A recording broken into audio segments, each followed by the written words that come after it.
Hello అండి, అందరికీ నమస్కారం. ఈరోజు నేను వినిపించబోయే చందమామ కథ దయ్యాల సంచి. ఇది కొరియా జానపద కథ. నేను సునీత. Welcome to Telugu Kathalokam 2. ఒకానొకప్పుడు ధనికులైన భార్యాభర్తలు ఉండేవారు. వారికి జినహో అనే కొడుకు ఉండేవాడు. కొడుకును పెంచడానికి వానక్యూనా అనే ఒక వృద్ధ సైనికుడిని నియమించారు వాళ్ళు. అతడు పిల్లవాడికి రకరకాల కథలు చెప్పేవాడు. పిల్లవాడు కథల్ని చాలా ఇష్టంగా వినేవాడు. అతడు చెప్పే కథల్లో భయంకరమైన వింత జంతువులు, క్రూర మృగాలు, దేవదూతలు, అందమైన యువరాణులు, వీరులు, కరుణాహృదయులైన రాజులు ఉండేవారు. వీరితో పాటు ప్రతి కథలోనూ ఒక దెయ్యం తప్పకుండా వచ్చేది. ఆ కథల్లో జినహోకు చాలా బాగా నచ్చాయి. అందువలన వాటిని తను మాత్రమే వినాలని పట్టుబట్టాడు. అందువలన ఆ కథల్ని సేవకుడు ఇతరులకు చెప్పడానికి అనుమతించేవాడు కాదు. తను కూడా విన్న కథలను వేరెవరికి చెప్పేవాడు కాదు. అలా చేయటం వలన కథల్లోని దెయ్యాలను మరెక్కడికి వెళ్ళనివ్వకుండా కట్టిపడవేయవచ్చునన్న ఆలోచన అతనిది. కథలు చెప్పే సేవకుడైన వానిక్యూన్ దెయ్యాలకని ప్రత్యేకంగా ఊలు దారంతో ఒక తోలు సంచిని తయారు చేసి దాన్ని జినహో పడక గదిలో గోడకు తగిలించాడు. ప్రతి రాత్రి జినహో నిద్రపోయే ముందు సేవకుడు సంచిని ఒడిలో ఉంచుకుని కథ చెప్పేవాడు. కథ పూర్తి కావస్తున్నప్పుడు సంచి మూతిని తెరిచేవాడు. కథలోని దెయ్యం అందులోకి వెళ్ళేది. అదే కథను మళ్ళీ ఎవరైనా చెబితే తప్ప ఆ దెయ్యం ఆ సంచి నుంచి వెలుపలికి రాలేదు. వానిక్యూన్ ఆ సంచి మూతిని గట్టిగా బిగించి మళ్ళీ గోడకు తగిలించేవాడు. ఇలా రోజులు, వారాలు, నెలలు, సంవత్సరాలు గడిచాయి. వానిక్యూన్ ఒకసారి చెప్పిన కథను మళ్ళీ ఎప్పుడూ ఎవరికీ చెప్పలేదు. జినహో కూడా తను విన్న కథను మరెవ్వరికీ చెప్పలేదు. సంచిలో చేరిన దెయ్యాలు వెలుపలికి వచ్చే మార్గం లేక తప్పించసాగాయి. కథలు చెప్పటంలో వానిక్యూను, వినటంలో జినహో నిమగ్నులైపోవటం వలన తోలు సంచిలో దెయ్యాలు బాధతో అరిచే శబ్దాలను వినలేకపోయేవారు. అంతలోనే జినహో 15 ఏళ్ల వాడయ్యాడు. అప్పటి ఆచారం ప్రకారం పెండ్లీడికొచ్చాడు. వాడి తల్లిదండ్రులు ఒక చక్కని అమ్మాయిని తమ కోడలుగా చేసుకోవాలనుకున్నారు. ధనిక వర్తకుడి కూతురైన ఆ అందమైన అమ్మాయి పేరు పునజి. పెళ్లి రోజు రానే వచ్చింది. పెళ్లి కొడుకు జినహో, అతని తండ్రి పెళ్లి కూతురింటికి బయలుదేరటానికి ఉదయమే సిద్ధమయ్యారు. రానున్న పెళ్లి కూతురికి ఆప్యాయంగా స్వాగతం పలకటానికి ఇంట్లోని పనివారందరూ ఏర్పాట్లలో హడావుడిగా ఉన్నారు. ముసలి సేవకుడు వానిక్యూనా ఇంట్లోని ఒక్కొక్క గదిని పరిశీలించి చూస్తూ ఏర్పాట్లను గమనించసాగాడు. అలా వస్తూ జినహో గదిలోకి తొంగి చూశాడు. ఏవో గుసగుసలు వినిపించాయి. ఒక్క అడుగు వెనక్కి వేసి చప్పుడు చేయకుండా ఆలకించాడు. విభిన్న కంఠస్వరాలు వినిపించాయి.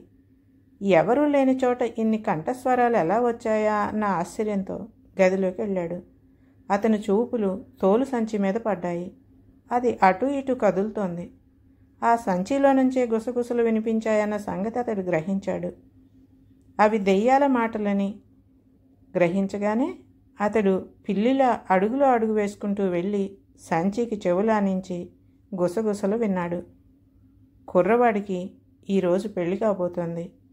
మనల్ని ఇన్నాళ్ళు ఇలా ఊపిరాడనివ్వకుండా బంధించినందుకు మన పగ తీర్చుకోవటానికి ఇదే సరైన సమయం. మనం వాడిని చంపేద్దాం. వాడు చచ్చాక ఎవరో ఒకరు ఈ సంచి మూతి విప్పి మనకు విముక్తి కలిగించకపోరు అని. అవునవును, అలాగే చేసేద్దాం. అయితే ఎలాగూ? నేను విషపు బావి కథలోని దెయ్యాన్ని. పెళ్లి కూతురింటికి వెళ్తున్న దారిలో నేను ఆ బావిని వచ్చేలా చేస్తాను. దప్పిక కొన్న వాడు బావిని చూడగానే నీళ్లు తాగటానికి ఆగుతాడు. అంతే, ఆ పైన అంతే సంగతులు. ఆహాహా అని నవ్వింది ఆ దెయ్యం. ఇది చాలా బాగుంది. ఒకవేళ వాడు బావి వద్ద ఆగి నీళ్లు తాగకుండానే వెళ్ళిపోయాడే అనుకుందాం. విషపు పిప్పిళ్ళ కథలోని దెయ్యమైన నేను ఊరుకుంటానా? దారి పక్కనే చెట్టుగా చేతికి అందే పళ్లతో కనిపించి ఊరిస్తాను. పండు కోసి రుచి చూశాడంటే చాలు, వాడి పని అయిపోతుంది. ఆహాహా అని ఇంకో దెయ్యం నవ్వింది. ఒకవేళ దానిని కూడా తప్పించుకుని పెళ్లి కూతురు ఇల్లు చేరాడే అనుకుందాం. నా కథలో పదునైన మేకుంటుంది. దానిని నేను అతడు కాలు పెట్టి మెత్త కింద దాస్తాను. కాలు మోపగానే హాహాహా అని ఇంకో దెయ్యం నవ్వింది. దాన్ని కూడా తప్పించుకుంటే నా కథలోని విషనాగ సర్పాన్ని పెళ్లి కూతురు పడక కింద ఉంచుతాను. అర్ధరాత్రి సమయంలో అది వెలుపలికొచ్చి వాడిని కాటేస్తుంది. దాని నుంచి తప్పించుకోవటం వాటి తరం కూడా కాదు అని ఇలా దెయ్యాలన్నీ నవ్వుకుంటున్నాయి. దెయ్యాల కుట్రను విన్న వానిక్యూనా దిగ్భ్రాంతి చెందాడు. అవి సంచి లోపల ఉన్నప్పటికీ హాని కలిగించగల శక్తి వాటికి ఉన్న సంగతి అతనికి తెలుసు. వానిక్యూనా గబగబా ఇంటి నుంచి వెలుపలికి వచ్చాడు. పెళ్ళికొడుకు తెల్లగుర్రం మీద వెళుతున్న పరివారాన్ని చేరుకున్నాడు. తిన్నగా జినహో దగ్గరికి వెళ్ళి, అయ్యా, ఈరోజు నీ గుర్రాన్ని నేను ముందుండి నడిపిస్తాను అంటూ గుర్రం కళ్ళాన్ని పట్టుకున్నాడు. వద్దు, నువ్వు ఇంటికి తిరిగెళ్ళు, అక్కడ నీకు బోలెడని పనులు ఉన్నాయన్నాడు జినహో. వానిక్యూనా అక్కడి నుంచి యజమానిని సమీపించి, అయ్యా, ఈరోజు చాలా గొప్ప రోజు కదా, ఈరోజు చిన్నయ్య పెళ్లి గుర్రాన్ని నడిపించాలన్నది నా చిరకాల వాంఛ అన్నాడు. సరే, అలాగే కానివ్వు, అనుమతిస్తున్నానన్నాడు జినహో తండ్రి. వానిక్యూనా పరమానందం చెందాడు. ఎలాగైనా చిన్న యజమానిని దెయ్యాల నుంచి కాపాడాలన్న కృతనిశ్చయంతో గుర్రం ముందు నడవసాగాడు. వానిక్యూనా ఊహించినట్లే దారి పక్కన బావి కనిపించగానే నీళ్లు తెమ్మన్నాడు జినహో. అయ్యా, బావిలోంచి నీళ్లు తోడటానికి చాలా సమయం పడుతుంది. అంతసేపు మీరు ఈ మండే ఎండలో ఉన్నట్లయితే పెళ్లి దుస్తులు చెమటకు తడిసిపోగలవంటూ వానిక్యూనా ఆగకుండా ముందుకెళ్ళిపోయాడు. దాహంగా ఉన్నప్పటికీ సేవకుడి మాటల్లో నిజముందని గ్రహించిన జినహో మరేం మాట్లాడలేకపోయాడు. మరికొంత దూరం ముందుకెళ్ళాక బాట పక్కన ఉన్న చెట్టుకు తుప్పపళ్ళు చేతికి అందేలా నేలబారుగా కనిపించటంతో వెళ్ళి ఆ పళ్ళు కోసుకునిరా, వాటిని తిని దాహం చల్లార్చుకుంటానన్నాడు జినహో. అయ్యా, ఈరోజు తమకు పెళ్ళి, వధువుగారింట్లా సడ్రసోపేతంగా విందు కాచుకుని ఉన్నది. ఈ తుప్పిపళ్ళు తింటారా అంటూ జినహో సమాధానానికి ఆగకుండా గుర్రం కళ్ళాన్ని పట్టుకుని వేగంగా ముందుకు నడపసాగాడు. జినహో సేవకుడితో వాదన ఎందుకని మౌనం వహించాడు. ఊరేగింపు ముందుకు కొనసాగుతూ ఉంది. కొంతసేపటికి పెళ్లి కూతురిల్లు చేరుకుంది.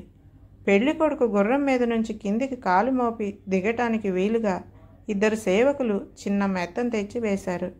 వానిక్యూనా దానిని తీసి దూరంగా విసిరేస్తూ, చూడండి, అవి ఎంత మెత్తగా ఉన్నాయో, మా యజమాని కాలు జారితే మరేమన్నా ఉందా, వెళ్ళి చెక్కబల్ల తీసుకురండి అన్నాడు. తన సేవకుడి దుందుడుకు ప్రవర్తనకు జినహో, అతని తండ్రి, పెళ్లి కూతురు తండ్రితో సహా అక్కడున్న వారంతా విస్తుపోయారు. అయినా సేవకులు వెళ్ళి కొయ్యబల్ల తెచ్చివేయటంతో వానిక్యూనా చేయి అందివ్వగా పెళ్లి కొడుకు గుర్రంపై నుంచి కొయ్యబల్లపై అడుగు మోపి కిందికి దిగాడు. పెళ్లి కొడుకు బృందం అలంకరించబడిన ఉద్యానవనంలోకి చేరింది. అందమైన దుస్తులతో ఆభరణాలతో అలంకరించిన పెళ్లి కూతురు పునజీని వేదిక మీదకి తీసుకొచ్చారు. పెళ్లి ఘనంగా జరిగిపోయింది. విందు భోజనాలు ఏర్పాటయ్యాయి. అవి ముగిశాక పెళ్లి కొడుకు పెళ్లి కూతురు పడక గదికి చేరటానికి ముందే వానిక్యూనా పెద్ద కత్తితో లోపలికి వెళ్ళాడు.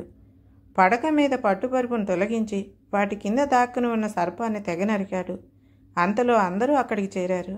ఆ దృశ్యాన్ని చూసిన జినహో, నాన్న, వానిక్యూనా నా ప్రాణాలు కాపాడాడన్నాడు కృతజ్ఞతతో.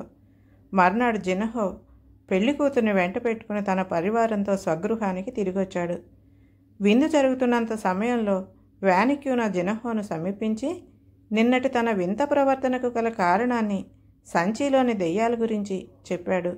అంతా విన్న పెళ్లి కూతురు భర్తతో, జినహో, ఈ రోజు నుంచి నువ్వు నాకు కథలు చెప్పు, ఒక్కొక్క దెయ్యాన్ని వదిలిపెడదామన్నది సంతోషంగా. కథ సమాప్తం. ఈ కథ కనుక నచ్చితే లైక్ చేయండి, షేర్ చేయండి, మరియు సబ్స్క్రైబ్ కూడా చేయండి.